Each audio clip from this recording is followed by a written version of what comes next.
Hey, good to be with you once again. Trust you are doing okay, surviving this quarantine. A lot of fun doing these interviews. You can find Jay Fuller interviews YouTube, Facebook, Instagram, and Twitter. But right now we have Randy Livingston joining us. Randy, how are you? I'm doing well as we all can be doing in this time. How are you That's doing? a. I'm doing okay. Now you're down south, correct? Yes, I'm in New Orleans, Louisiana, one of the bellies of the beast. Yeah. At With least it's warm down there, though, right?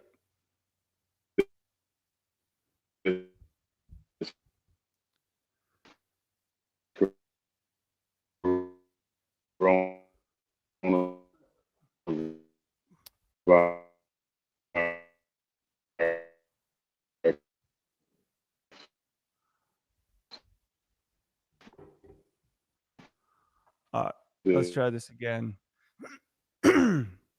My apologies, live TV or whatever we're doing. But Randy, can you hear me any better now?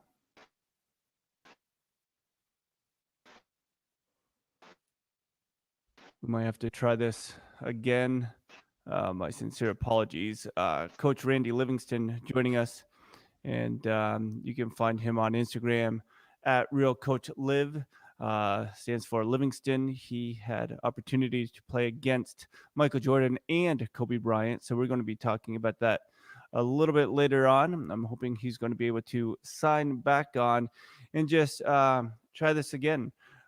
Sometimes with internet does not work as you would like, but we're happy to have different guests available. Unfortunately, it's a little dark behind me, but this is Coach Livingston in high school. Newman, as you heard him say, he's from Louisiana and quite the star athlete in high school, two-time Parade Magazine All-American, and then he went on to play at LSU as well. And so Coach Livingston's going to come and join us. He had quite the journey, though, from being drafted in the second round, the number 42nd pick of the Houston Rockets, to playing with the Sioux Falls Skyforce, the Idaho Stampede. He was a D League before they went to the G League champion, and many other things basketball wise. And so I think we're going to get Coach back on, and it's going to be awesome to speak with him. And I think, Coach, you're still upside down as far as what I can see, but we can flip this and edit. Awesome. All right, Coach. Hey, let's try this again. And thanks so much. Thank you. Sorry about that. I don't know. We had some technical difficulties there. No worries. It happens. So, talk about your high school playing days. What was it like? We're about the same age. Actually, we are. I was born in 75 as well.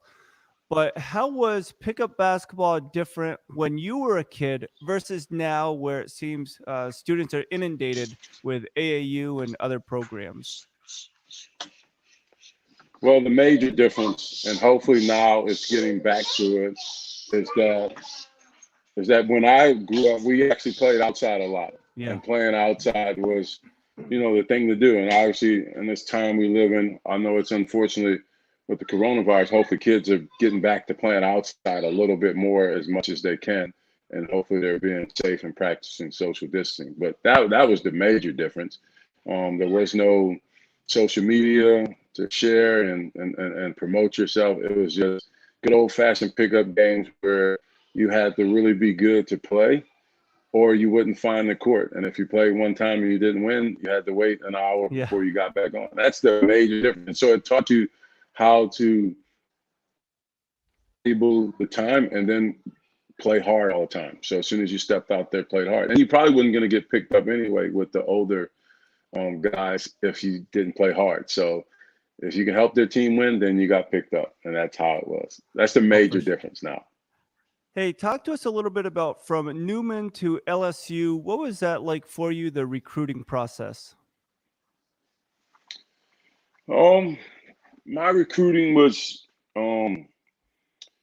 it's flat out, and it was always busy. I had the top uh, schools in the country recruiting me. So at the end of the day, it was a tough decision, and basically my recruiting boiled down to my love for North Carolina was always there, and Coach Hmm.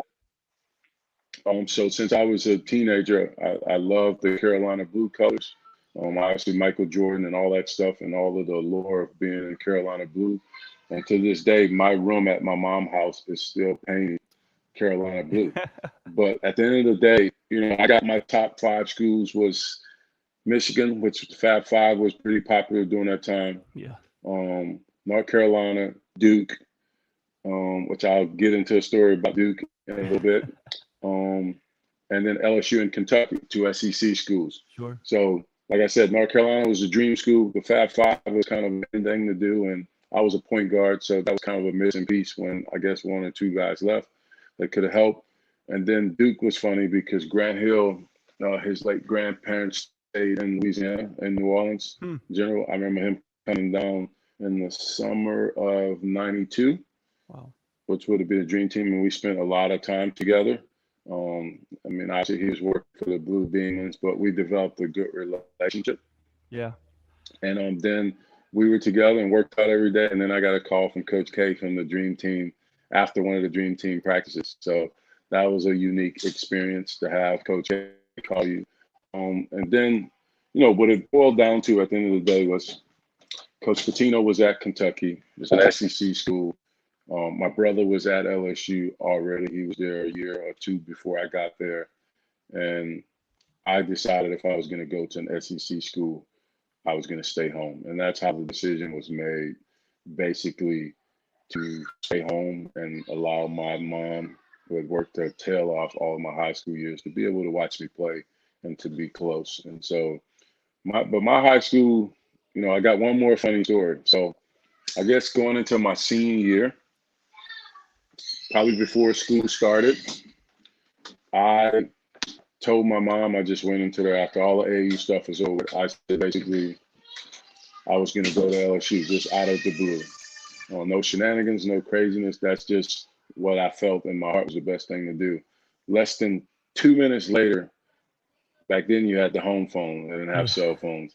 I got a call on the home phone that basically Coach Patino and Coach Donald said, before you commit to go to LSU, please, please come to Cat's Lair and come to Wildcat Night when they had the Midnight Madness game. Yeah. Now I'm saying to myself, is my phone bugged? Is the house bugged? Like what happened? Like the only person I told was my mom. So for them to know that, it was kind of an interesting, twist in my recruiting. But I remember I was just looking at recently, we had a lot of time doing this coronavirus.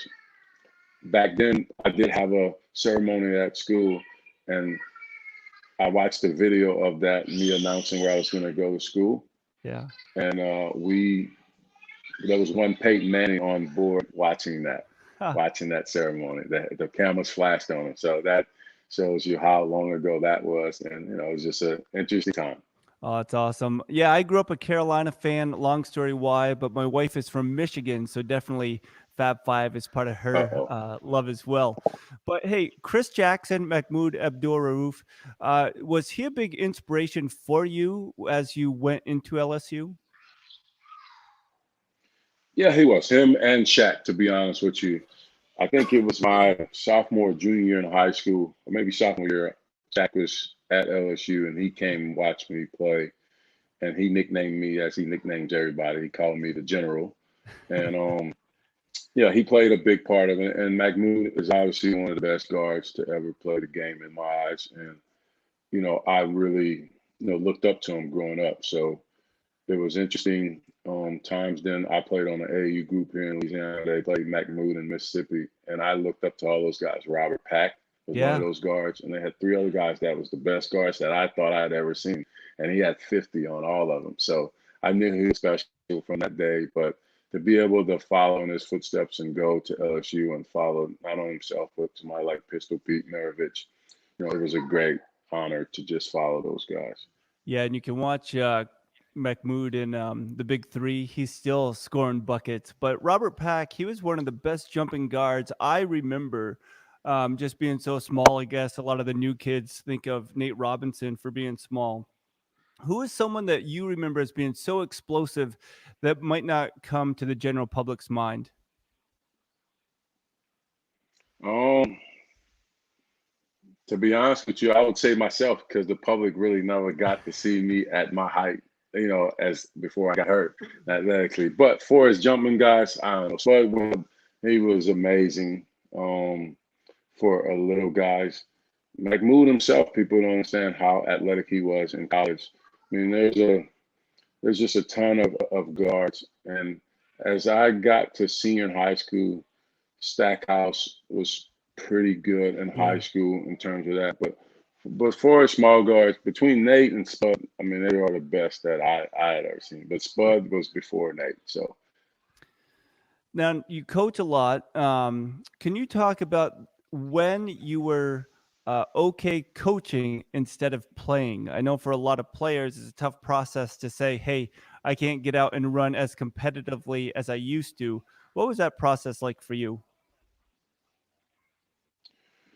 well, before I won D League MVP and probably the oldest MVP in the D League, probably in 2005, I thought about retiring, but it Hmm. was hard to retire for whatever reason. Actually, I went back to school. I was named assistant coach at LSU under Coach John Brady, and we come to find out after I signed the papers and all that stuff, I didn't have my degree at the time. So they basically wanted me to be a grad assistant. And I was like, well, I could play somewhere and make more money than a grad assistant. And so I did. I continued to play. And then to win 2005 and 2007 to win MVP in the D League and get my last call up. So to Seattle. So my whole goal with playing sometimes in the minor league is I was going to retire the day I didn't get called up. And so 2007 get called up by the Seattle Supersonics. I think it was the 50th anniversary of the team. Coach Bob Hill was coaching. A young Ray Allen and a young Rashard Lewis as the heads of the team. And then the next year, I didn't get an NBA contract offer, so I decided to give it one more year. I had a big deal overseas in Spain and Valencia that I could have took, but I was like, if I go overseas, I'm going to play for 10 more years. And I didn't really, at that point, I was like, it's time to start moving on. Hmm. And so I went back to the G League, didn't get called up. We won a championship. And pretty much the last month of the season, I played with a partially torn rotator cuff. I had tons of knee surgeries, and I'd always told myself the day I didn't get called up, and if I had to have any other surgery, I would retire. And instead of having retired, instead of having surgery, I opted for retirement. Yeah. And the last probably 5 years of my basketball career, all the coaches that I played for, from Sam Presti, who was in the front office with the Spurs, thought that I would be a good coach. So my path was kind of, I guess projected. And after life after basketball, I would jump right into coaching. And sure, I did. I went right into coaching. The funniest thing, and I mentioned Sam Presti, my first task after I retired was Sam called and said, "Hey, I need you to come up to Seattle, and I want you to tell me if this guy can be a point guard. I want you to study him the whole summer." And that was Russell Westbrook. Hmm. So then, after I did that for all his summer league games, or actually before practicing, I had to critique him and send in reports. Then after that, he said, "Well, I want you to do reports on all of our rookies and our second year Wow. player, and Kevin Durant." So I did reports in summer league for 4 different players that summer, and it was an awesome experience. I really thank Sam Presti and the Sonics/OKC Thunder organization for that opportunity. And then after that, you know, I made a choice to go back and be the associate head coach for Brian Gates and the Idaho Stampede. He's probably going on year 10 as an assistant coach in the NBA and has done a great job with his career. So I got training right on the job, been associate head coach. We had a good team. We made it to the playoffs again in the D League. And then after that, I went to the Maine Red Claws Yeah. and I was the associate head coach under Austin Ames, and that was a great experience because we were affiliated with the Boston Celtics, and if anybody knows, during that time they had the big three. They had Tom Thibodeau on staff and Doc Rivers. That was the best staff. So it was a great learning experience for me. And I guess the guys in Idaho wasn't gonna give up. Sorry about that. And they basically made me the head coach the next year Hmm. in Boise. So I did 2 years as assistant, and then I got a chance to run my own organization, which was a great um, great experience to be in Boise in the G League. So Yeah, that's how I definitely. got indoctrinated into coaching. And I love your story. It's fascinating. I mean, I love to listen to Doug Gottlieb, and he talks about the minor leagues and referenced you a few times. Uh, but I just love how you had that Yes. perseverance just to make it through. Can you just talk about being the second round, 42nd pick in the NBA draft by the Houston Rockets?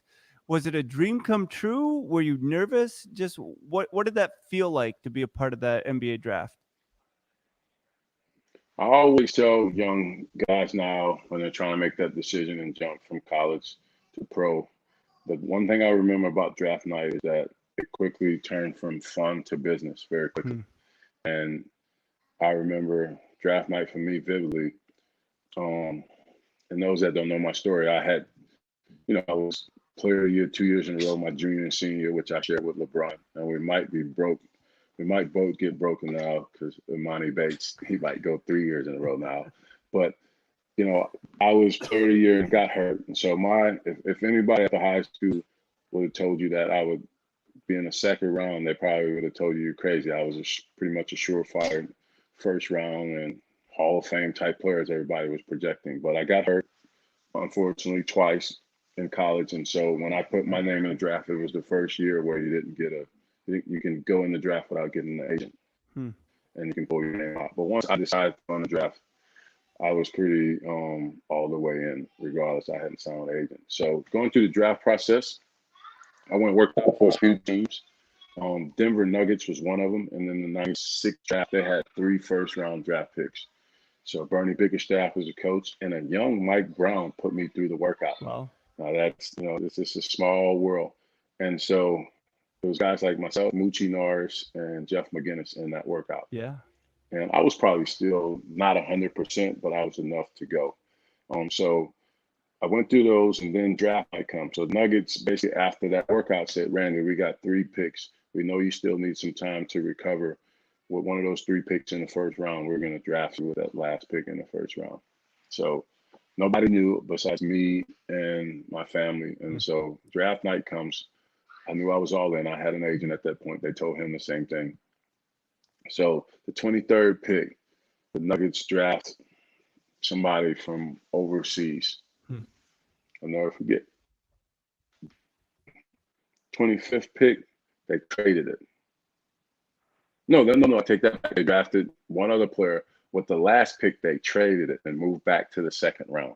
Oh, wow. So that's what I'm saying. They went from fun to business. Now you don't know what's going to happen, right? I'm like, this is insane. And then in the second round, they took Jeff McGinnis. So I was like, wow, that Yeah. is just blatantly lied, right? But that's okay. It happens. But for me, Hmm. not knowing the nature of the beast, it was just a wake up call. And then, like I said, you went from fun thinking the night was going to end in the first round to you don't know where you're going to Right. go. But I was so relieved. I get a call from Rudy Tomjanovich, and he's like, look, Randy, you're out diamond in the rough. We're not going to play you for a year. We're going to draft you here in the second round. And we're so excited to have you. So it went from beginning think you're going to go in the first round to a downer, not knowing where you're going to go. And then when you get that call, it's like the best feeling in the world because all the hard work that you had pays off. And so that was my draft experience. And it was the best. I mean, I'll give you some after the draft. So I get there for the conference. It was me, Othello Harrington, and Terrell Bell of Georgia. We go to the press conference. All is well. It was fun. It was everything you can ever dream of as a kid. And then the next day, I meet the GM at the time, Bob Weinhauer. And he's a name that's been around basketball for a while. He pulls me to the side. He's like, "Look, kid, we love you. We're gonna send you overseas. You're not gonna play this year, and you're not gonna play in the NBA. You're not gonna play summer league. We're gonna let you rehab, and then we're gonna find a team to send you to overseas, and you'll go play for them." And so again, that's the up and down of professional basketball. Yeah. So now guess what happens next? The next day he gets fired. The GM. So I was thinking at night, screw this guy. Who's this to kind of rain on my parade? I just got drafted, and that's not what I was thinking about. And then he got fired. And then Rudy T and then Carol Dawson became the GM, and he's the best man. Like me and Carol worked every day. that summer together once I got 100% healthy. And they were like, Randy, don't worry about that guy. He's gone. He's no longer here. You're here for the long haul. We don't need to play you this year. Blah blah blah. And then 2 days later, they make the trade for Robert Irv, Sam Cassell to Phoenix, and now I have a chance to really play and go into training camp and compete for a Yeah. starting job with three of the top 50 players of all time: Clyde Drexler, Keem Olajuwon, Charles Barkley. So it was after getting hurt and ups and downs in the draft, it was like the most perfect situation I could ever imagine, and it was a blessing. That's amazing. Hey, I want to turn to a current topic. Kobe Bryant, where were you when you found out he passed away? Um, I was home and I started getting the texts, and you know, with all the fake news, the first thing you go is to make sure it's not something fake and bogus. And then when you started come on CNN and some of these other channels, and you knew it was real, it was a surreal situation. It was like you can't believe a guy that young and iconic member of the basketball, the NBA community is gone. And it was very, very sad day. And I had great run-ins from Kobe with his time from Adidas. We both were Adidas guys and we're younger coming in. Um, Same draft class, 1996. Good relationship with Sonny Carroll. There's a lot of stuff that went Yeah. into it. And then, like, anytime I've ever asked of anything for him, like, I'd go watch the Laker game as a coach with a friend. He would take a picture. He was not, even if we wait 2 hours, guys wanted to meet him. He did it. So it was tough, sad, just for the family, other victims on the plane, his wife and the other kids, and to lose Gigi, that was tough. Yeah. It was hard because we all have kids too. So I just couldn't imagine it'd be a worse call you'd have to make to someone, mom, wife, family members. Tough. Yeah, no doubt. Now switching gears, The Last Dance, Michael Jordan. It's a lot of fun to relive some of those days. At least we're the same age. I was watching from my living room. You actually got to participate in some of that. Talk about Jordan. Talk about the Last Dance. What are your memories of that time period of basketball? Well, so much time has passed, and like I'm just on pins and needles waiting for the week. Like people like they wish they would show all the episodes at once. And I actually someone sent me that Google Drive with all the episodes, and I got to like five, but like and then it got rid of it. But like you sit around waiting for every Sunday to come to it because it reminds you of what those times were like, and then you forget how some of our heroes that we call basketball players and idols that you grew up watching, you forget how good it was, and you forget how tough it was for him. You forget how tough the game was played then, and then you forget why he was considered the best. And to kind of to relive all that stuff, see the relationships, see the up and downs. The best thing for me is I can go back and talk to my younger kids about, if you think you're working hard, you think you're trying to be the very best. Okay, this is the standard, and like and everybody's not going to be Michael Jordan or Kobe Bryant or Isaiah Thomas or Yeah. Magic Johnson or any of the members of the Dream Team. But like just to see that level of commitment and pride and passion and work ethic is unmatched. And so, a lot of times today, guys want to take the easy road out. They got pounded by the Pistons. And back then, you had to go through stuff. And even today, I think LeBron went through stuff. Losing to Dallas when he went to Miami, those were all things that he had to succumb. Losing to the Spurs, and then once you break through, you break through. And that's what it's about. That's what the competitive nature is about. It ain't about okay. I mean, we look at the transfer portal and say it isn't going well, so let me run. You know what? Let me face my medicine. Let me take it, and then let me figure out how I can overcome this. And I think that's the best thing that I when I watch The Last Dance, it's so many. I know it's a lot of backstories to it, and Jerry Krause and Phil and all the players, all the stuff. But at the end of the day, when you see how much stuff these players had to overcome, and it's just part of it. It's part of the process, and that's what kids don't understand. It's always going to be a process, no matter where you go, no matter what you're doing, no matter what you have going on in life. You can attribute some of this stuff to, and be able to not only persevere, but be able to push through and just work harder. Sometimes that's all it takes. Work harder. Well, that's what I definitely enjoy about your story is the perseverance that you showed because we have a friend that is with the Skyforce in Sioux Falls, and that is nowhere near a Oh. basketball mecca. But you spent your time there, but you also made it to the NBA. Speaking to kids, especially during this pandemic, how much did adversity and the struggle help you just to become a better person?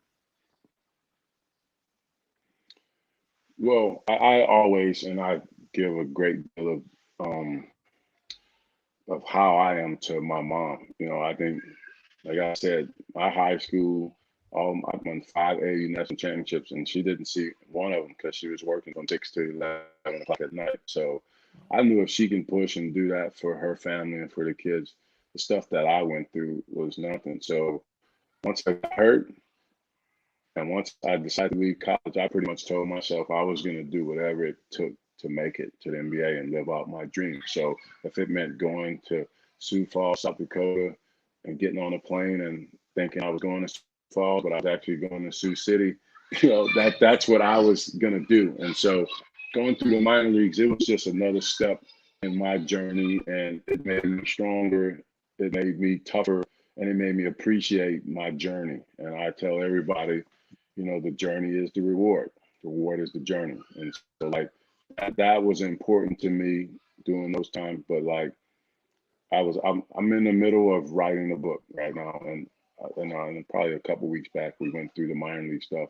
And what I tell people, if you would have told me after my high school career I would be in Sioux Falls, Bismarck, Boise, Idaho, some of these places I didn't even know where they were. I knew they were in the U.S., but I'd never imagined myself being there. But if you'd have told me that, they're like second families to me. And like, I enjoyed every bit of my time in Boise.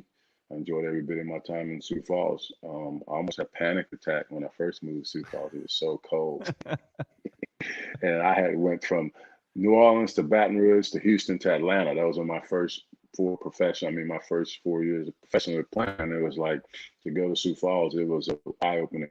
You learn to do as the locals do. You layer up and you have fun. But then I got to play for a great coach in Mo McCone and a great organization, great management. It was amazing, the time I had in there. And that's why both my jerseys retired in Sioux Falls and it's retired in Boise. So, those were great memories. And I tell people sometimes your path can be the one that's less taken, but if you accept it, if you embrace it, you can learn something and you can have fun. Those memories will last a lifetime. Well, for sure, Coach. Thanks so much for spending some time. I have two questions left, and then I'll get you out. Who is the most difficult Yeah, no person? worries. Who is the most difficult player that you ever had to guard? Somebody asked me that last night on my little show. I was very fortunate. Um, I got to play on a team in Seattle with Gary Payton.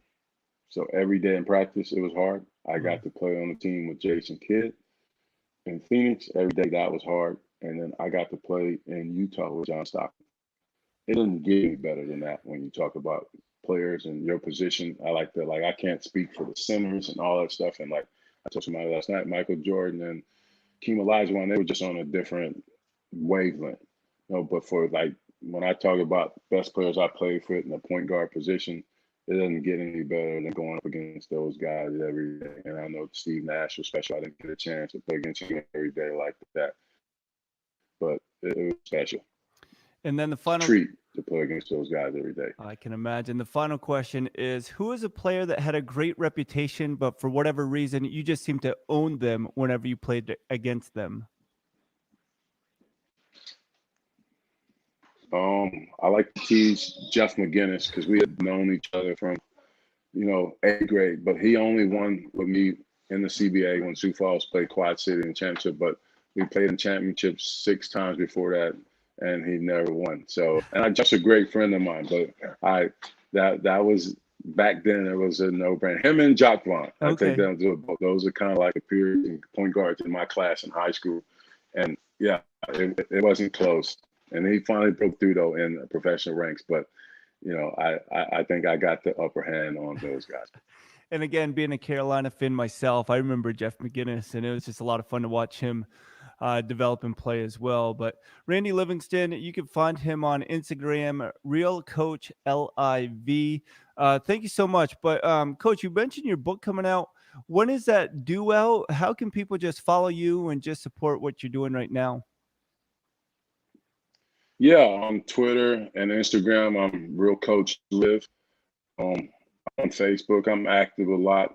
The book will probably be out either at the end of the year or the first of the year. I mean, it's a lot of stories intertwined. I mean, I can make a book itself on minor league basketball, just one season, but it's pretty much autobiography. I talk about growing up in New Orleans. I talk about my um, junior basketball career, AAU, being a five-time champion, being in love with football, still my first love. Not too many people know that.